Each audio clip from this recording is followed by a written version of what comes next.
Hello, and welcome to the Social Protection Podcast. I'm your host, Jo Sharp.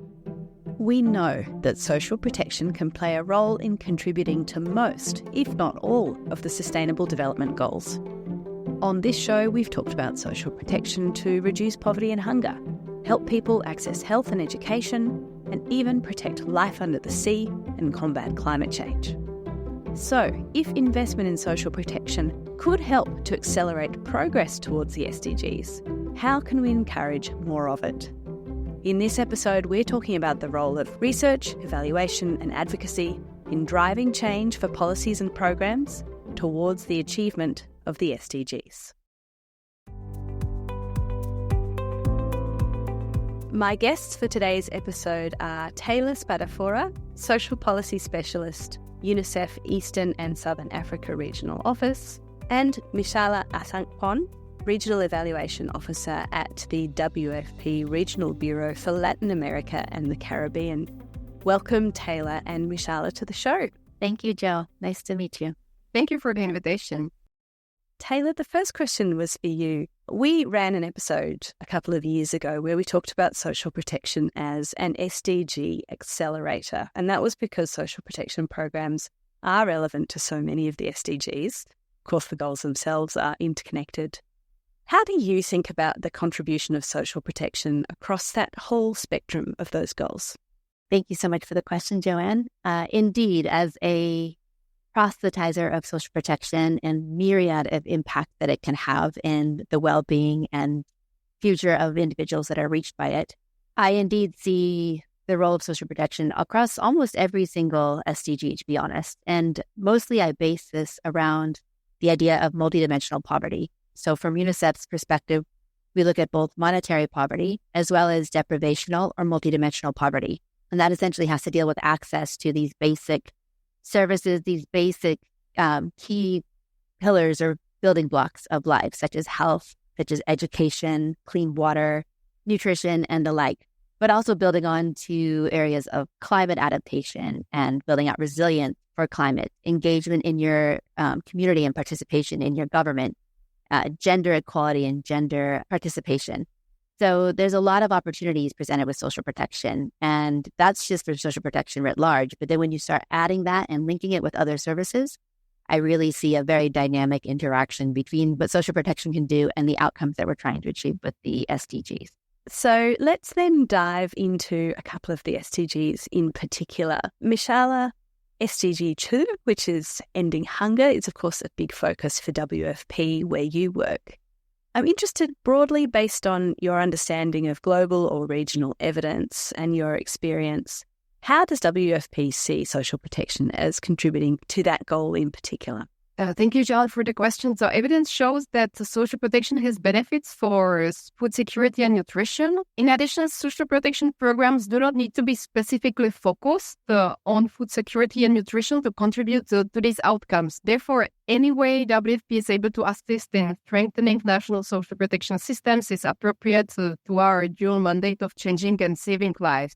Besides that, the national social protection systems operate at much greater level than any international humanitarian assistance can do. So by continuing to invest catalytic amounts of funding in strengthening those systems, WFP aims to improve outcomes for many more persons than they could reach directly. This includes both persons in food insecurity or affected by malnutrition, but also those at risk of this, as they also may need support if the zero hunger is to be reached.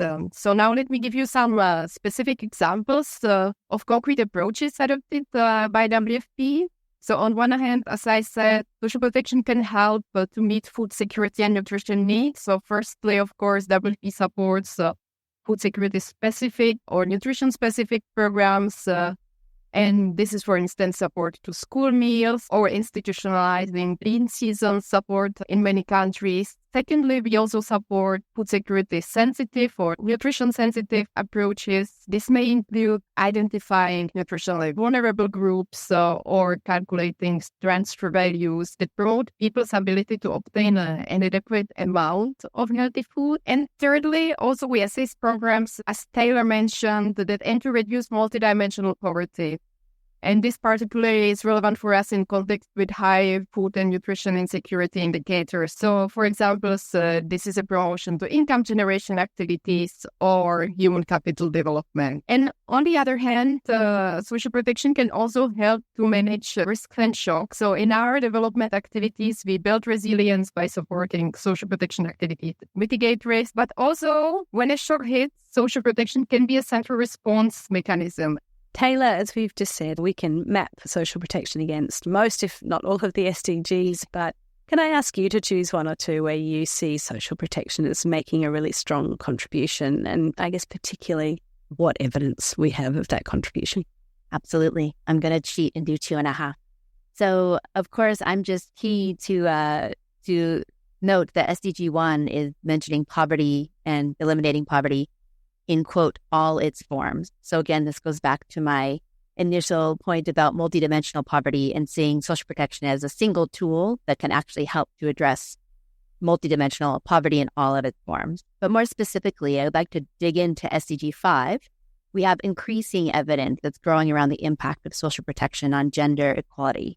And this can range from, reduced incidences of intimate partner violence within the household, reduce stress within the household for the caretakers, as well as some really interesting evidence that's coming out around just enabling women to establish stronger social networks, have more autonomy within their communities, have more participation and confidence within their own communities.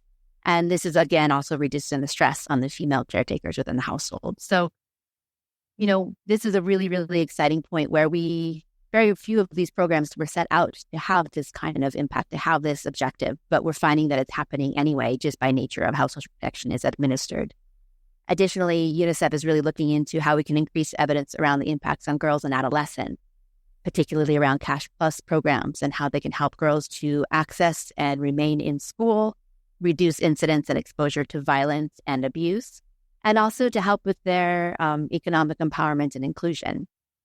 And then finally, my last one, because I did say I would do it more than you asked, is around SDG 8, which is, of course, around the decent work and economic inclusion of population.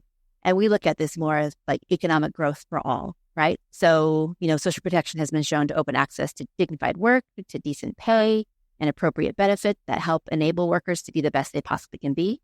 But also, we're seeing in my region, cash transfers have been showing really, really positive impact on household productivity. They're investing in more assets. They're diversifying their livelihood. They're actually able to invest in their own economic growth within the household. And of course, we also have a lot of evidence around the effects on the local economy. We're seeing a lot of economic multipliers. So if you're giving me cash and I'm buying tomatoes from my neighbor and hiring my other neighbor to help me do some work in my garden or my field, that is trickling out to the local economies. And that's a really exciting area of evidence that we're starting to dig into. And of course, governments are really keen on as well.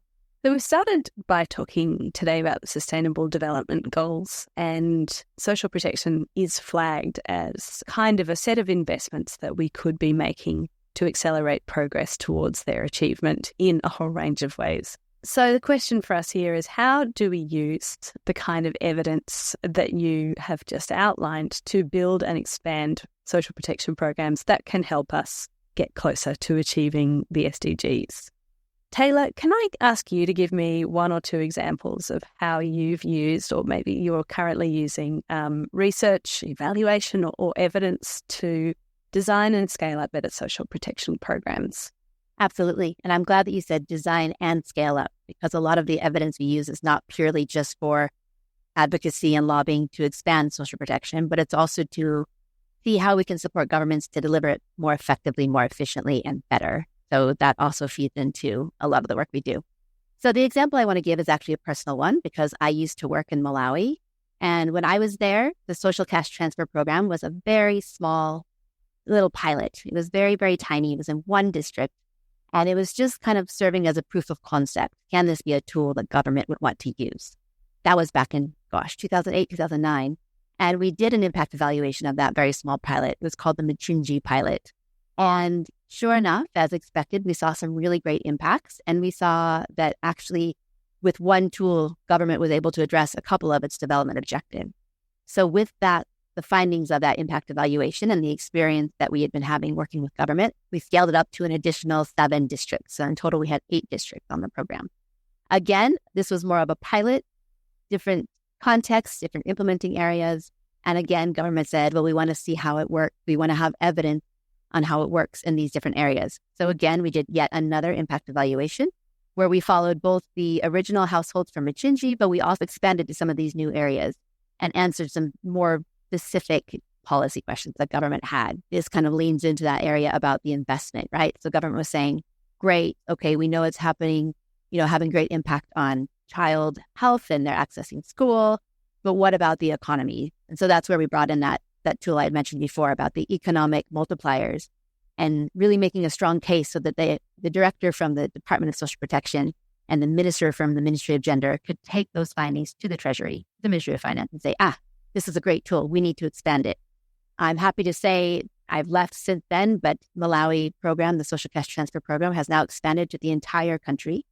And they're still doing more research, more evidence gathering, now looking more at the long-term effects of the Social Cash Transfer Program on families and on poverty reduction, as well as using it to tweak and make some of these different changes to make it more effective and more efficient for the population. I will say it's still reaching a subset of the population. So the government is targeting the ultra poor and labor constrained. So it's around 10% of the population.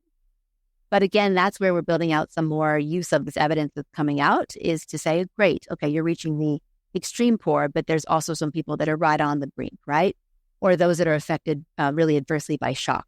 So a lot of work that's going into the program now jointly between UNICEF and WFP is supporting the government to do shock responsive social protection. So take that cash transfer program and use it if there's a big emergency or big shock to reach more people or reach the current people better. And then that can be scaled down and continued on. So it can really have impact in multiple different dynamics in different ways. Michala, same question to you. How have you used evaluation and evidence to inform or expand or improve programs in the areas where you work?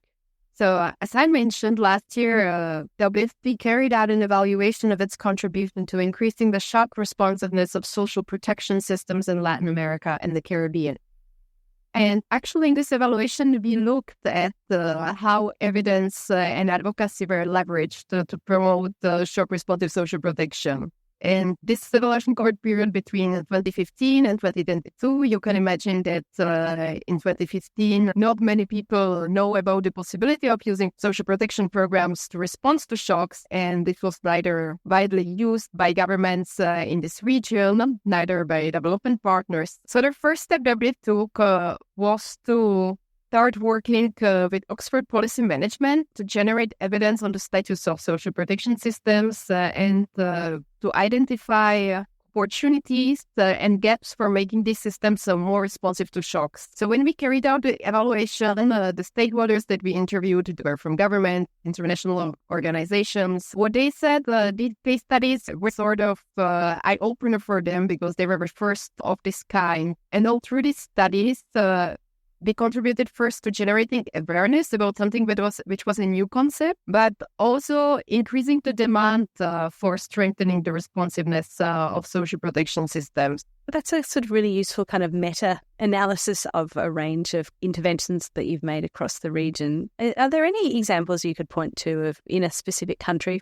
There are many examples. I think some outstanding ones are around changing mandates and legislation. And I think Dominican Republic was probably one of the first when there was not a clear mandate for a governmental institution to respond to a social protection system in crisis. And WFP participated in a coordinated working group with other entities. One governmental entity was given the mandate to respond to emergencies, and this mandate was leveraged during the COVID pandemic and subsequent hurricane response.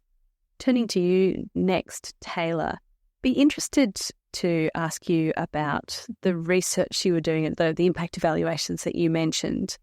How did you think about how those could be designed so they would be influential? So a lot of these impact evaluations in my region, and even specifically the one from Malawi that I spoke about, they come at the request of government, right? So we say, okay, we want to introduce this tool. We want to talk about how it might be useful, how it might work for your development objectives in country. And then they always say, that sounds great, but you have to show us how it works, does it work, and how would we be able to take it forward? How would we be able to utilize this tool, in a meaningful way? And from the onset, from the design of the research questions, what do they want to know, to the selection of the external body who's going to do the evaluation, quality control of how they're running the evaluation, and of course, then relooking at the findings and making sure that they're contextualized for the country and that they're appropriate for the country. Now, I will say that we usually do sneak in some extra indicators there, right? So if government's really keen to understand, household consumption, for example, and the impact of cash transfers on how many meals the family is taking per day, we'll say, great, maybe we'll also add in dietary diversity, right? Or maybe some of the coping mechanisms that the family is employing. Of course, we also do as much as possible, as best we can, to involve local academia. So we really want to not only have them available to contextualize the exercise and the findings, but also to build out the capacity of local academics and local research firms to be able to undertake these kind of analyses in future. And we're finding that's working really, really well. And then finally, and we really do a lot of work at the end of any of the research that we do to really interpret the findings and make sure that people are grasping them, that they understand them, that they're reachable by different audiences, right? A minister of finance versus a parliamentarian, and even at times the general public. We really like to go back to the public and say, look at this program that your government is running. This is what's working. Maybe this is what's not working so well, but they're working to fix it. Michala, for all that we'd like policies to be completely evidence-based, governments, of course, have to weigh up a whole range of factors when they're making decisions about what kinds of programs to invest in and what those should look like. Where you've seen WFP's work be influential, what are some of the key factors, other than the research perhaps itself, that have led to change? Yeah, so actually that was interesting. In this regional evaluation we did, we found out that the COVID-19 crisis was a catalyzing factor for the shock responsive work and addressing the crisis through social protection systems. So definitely sometimes the circumstances may catalyze, but also hinder the uptake. So this was an opportunity because we needed to innovate, and it was not possible to provide in-kind assistance, and social protection systems were sort of a natural opportunity how to reach many people. They had to stay at home. And also in this region, it was an opportunity because there are digital finance solutions already available, which may not have been the case of in other regions. And there was another factors that we have seen, and Tayllor also mentioned the methodology. And I think it's important that there is a methodological rigor behind the research. So we don't always have to put it in the report because not all the stakeholders will understand it, but we need to be able to explain it and have all the details described somewhere, because sometimes there will be a technical person from the government that comes and asks, so actually, how did you calculate this indicator? And this happened to us in an evaluation of a nutrition-sensitive program in Guatemala, where we were asked by the government, so how did you come to these findings? That's really important to explain it and go over the data together to make sure that there's a common understanding. Tayllor, what about you? In the example that you provided, what are some of the other, enabling factors that needed to fall into place in order for those changes to come about? If you'll allow me, I'll skip to another country. So indeed, finding champions is important. Involving government is important. But maybe I want to expand a bit on one of my points made previously about being a bit strategic with how you place the evidence. So I want to take us over to West Africa now, to Ghana. Now, this was some years back, admittedly, but the government had asked for an impact evaluation of the National Cash Transfer Program. It was called LEAP.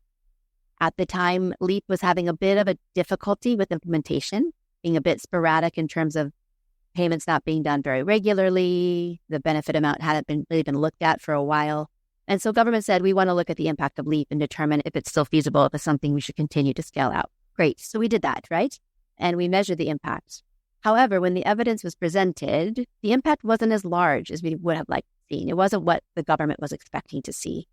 And rather than, again, just walking away from it and saying, well, you didn't get the impact you wanted, sorry about that, we did some additional analysis and said, well, actually, when you only make payments every couple of months and people can't rely on them, they can't predict that they're coming, they start to change their behaviors and your impact isn't going to be as strong.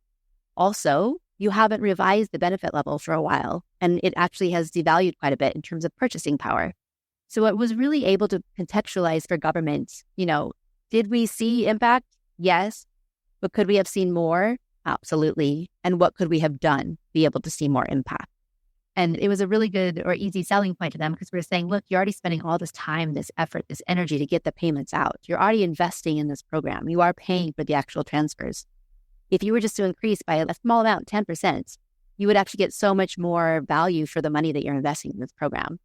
Michala, I wanted to ask you about whether you have examples of where evidence-based advocacy wasn't successful or perhaps didn't have as much influence as you might have liked, and why you think that might have been the case. So, of course, there are many factors, and we have to recognize we cannot control everything. So one of the things that the regional evaluation found was that the countries where there was political instability and sometimes very frequent changes in government, it was more difficult for the governments to advance in strengthening the responsiveness of their social protection system. So it was, for example, the case of Peru, which in the past years had very frequent changes in the government. So when government changes, often also part of the technical staff changes, and then you need to start all over explaining what have we found in this evaluation, what did we find in this research. So it takes time, and by the time they're on board, there's another change, and it can be really difficult for the field teams as well. And that was one of the factors I think that is key for the success is the timeliness.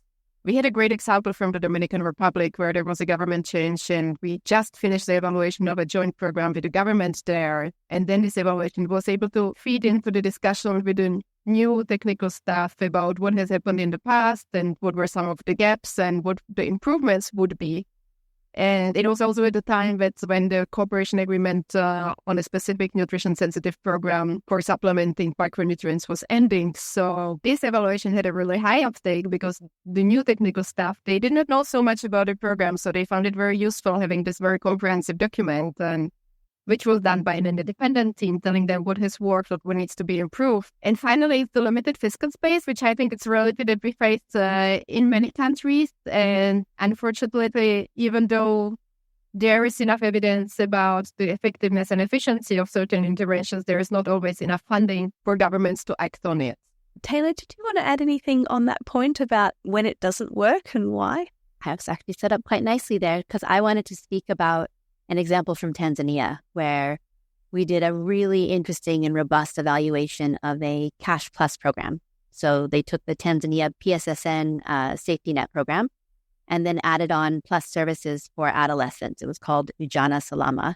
And essentially it was looking at safe transition of adolescents, both girls and boys, into adulthood.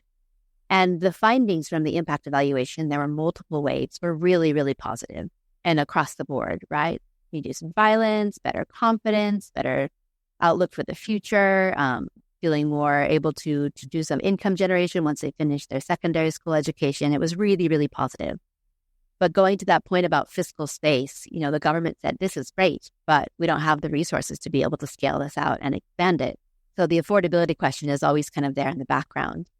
And learning from that, we have then progressed towards doing an affordability analysis for the government, right? To say, okay, if you were to want to scale up this great program that has such great impact, what we would need to do, how much money would you need? Could we take a phased approach? How could we actually identify the fiscal space for you to be able to build this out? So I would say that's the umbrella that's overshadowing all of this evidence building work, is we have to be able to also work on the side of identifying the money to support governments to take these findings and carry them forward. Thank you. Coming to that point about impact, Michala, you're an evaluation officer. There's a lot of evidence already out there about the impact of social protection. Why do we need to keep investing in this kind of evidence from your perspective? So in WFP, we do evaluations for two main reasons, which is accountability and learning. And the accountability, it's not only the accountability to the funders of the programs, but also the accountability to the populations that we serve, the persons who receive the transfers and benefits from the programs. And then with respect to learning, there are continuous improvements in the way how we respond through social protection. So of course, we need to look at these improvements and innovation closer and understand if they work, how they work, and how they could work better. So recently in this region, we started experimenting with microinsurance schemes. So what does it mean? We support government with a top-up to microinsurance policies, for example, with the Caribbean Risk Insurance Facility. So that in case of major disaster, there is a payout to the government and they are able to use a part of this money to make a payout to social protection beneficiaries. This can be either a vertical or horizontal expansion of the payments. And I think this may be a good moment is that if we think about how to increase the uptake of the research, recently many organizations started using theory of change for research uptakes. So from the start, we should have a clear idea of how we think that especially that a particular evaluation can be used and how this uptake can work. And this goes back to what Tayllor mentioned. We need to understand if it's affordable, what are the mechanisms that need to be in place so that this evidence is sufficient, this program can be really scaled up. Yes, as you say, we've got to be quite savvy about making sure that you're answering the right kinds of questions. You both talked about timeliness and opportunity, and sometimes that's quite serendipitous and sometimes that's something you can plan. And of course, having that sense of what are the issues around the investment, for example, like financing that might constrain or enable choices, I think is really useful. Tayllor, when it comes to how social protection could be contributing more to the achievement of the SDGs, where do you see the evidence as being weaker or perhaps emerging, and what are the gaps we should be trying to fill? Absolutely. So as someone who has worked in many country offices and now at the regional level, I have to say I'm a bit frustrated because we're not seeing the outcome level impact that we'd like to see on child health, for example, in terms of health outcomes, health incidents. We do see a lot of impact on curative care and care seeking and access to health services, but in terms of like the incidence of child's disease, we haven't really seen a lot of good evidence there. So that's one area under SDG 3 we really want to try to unpack and figure out what is it that we're missing and what could we be doing differently. Another one is under SDG 6, and I think these are probably interrelated, which is clean water and sanitation, which obviously has big drivers for health outcomes for children.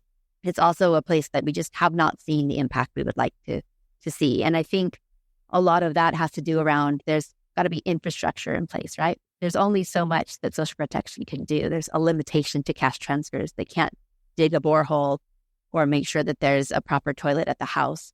So while we're trying to unpack the pathways to look at the impact and see how we might need to do our programming a bit differently, we're also trying to expand out this idea of cash plus, right? So we take cash transfer programs and we try to link them with complementary services and information and really try to build on the work that's going on in other sectors to see if we can't try to make some inroads in those trickier sectors and outcomes. So in terms of those areas that we're not seeing the impact that we would like to see, right, those sectors that are still a bit of a mystery, we really want to see how we can really go to the source of what we're missing here, right? And I think a lot of that is interacting with other ministries, other expertise, other sectors to really identify those gaps and see if it's a gap in the research. Are we just not asking the right questions? Are we not asking them correctly? Are we not asking them in the right way?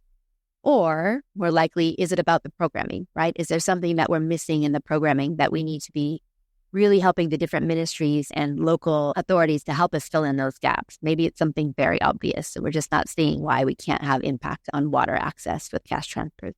So I think there's still a lot of work to be done there, but there's also a lot of potential. Michala, just as a final question to you, what would you like to see governments in your region do, and I guess particularly in the social protection space, to accelerate progress towards the SDGs in the way that we've been discussing today? I will answer this question rather from the evaluation perspective because this is where I come from. Last year, the UN General Assembly approved a resolution that encourages its member states to present regular voluntary national review with the country-led evaluation component. So, the voluntary national reviews, it's a sort of monitoring system for the SDG. They are voluntary, but many countries do them. And this resolution argues that country-led evaluation can strengthen the reviews. So what I would like to see more is more country-led evaluation of the SDGs or subcomponents of the SDGs where we may be lacking evidence so that we can accelerate progress and identify the area of opportunities. Michala and Tayllor, thank you so much for joining me on the Social Protection Podcast today. It was great to speak to you today. Thanks so much for having us. Thank you so much for the invitation, Joanne. Before we go, we like to end each episode with some quick wins. We ask our guests to bring in some recommendations for research, news, or events that have sparked their interest and that we think you should know more about.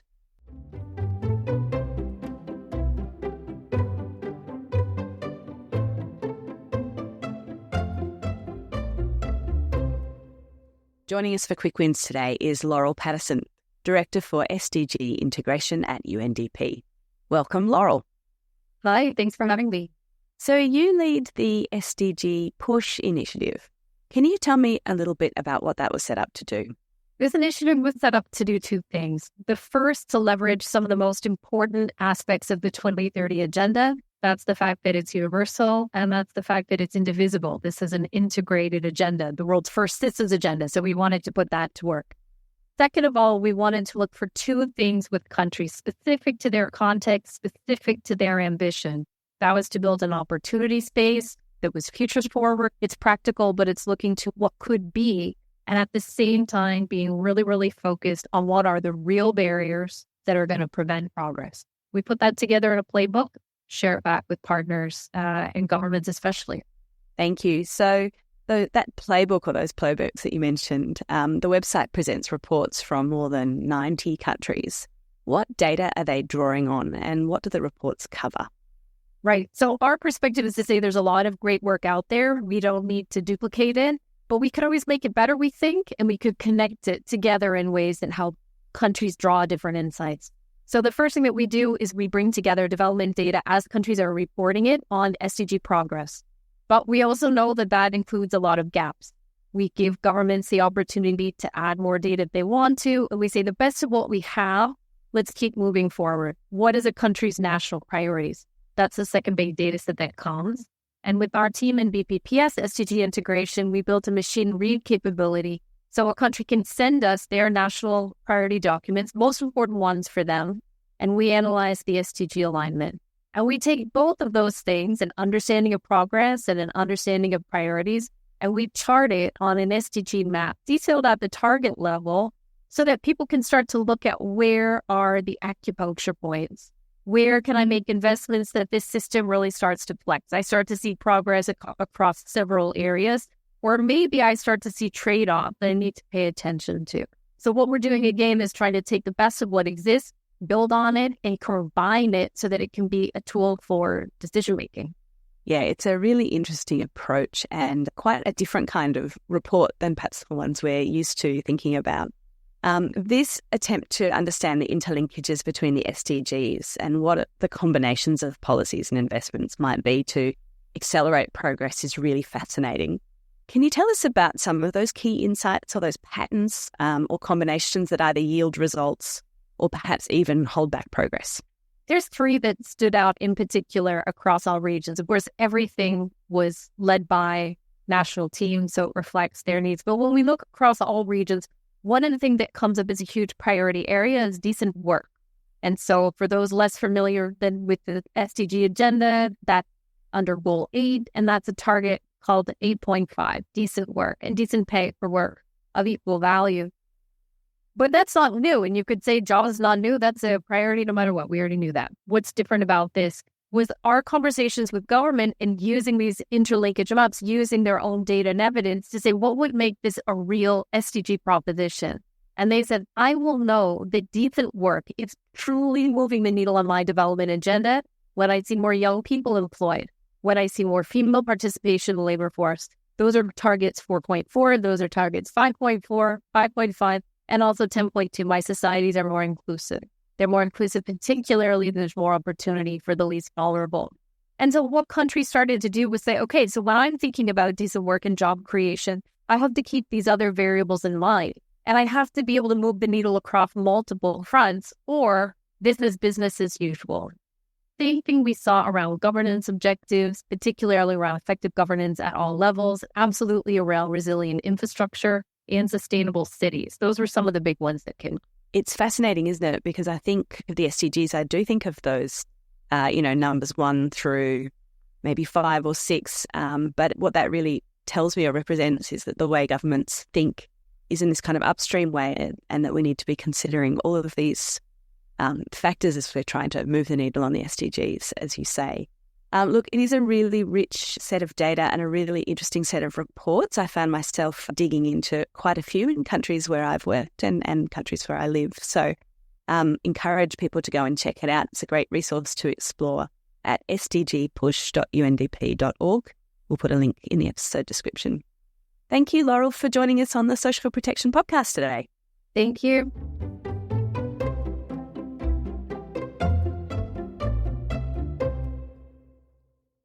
And thank you for joining us on the Social Protection podcast. And a special thanks to Tia Palermo this month for suggesting this topic and connecting us to our guests.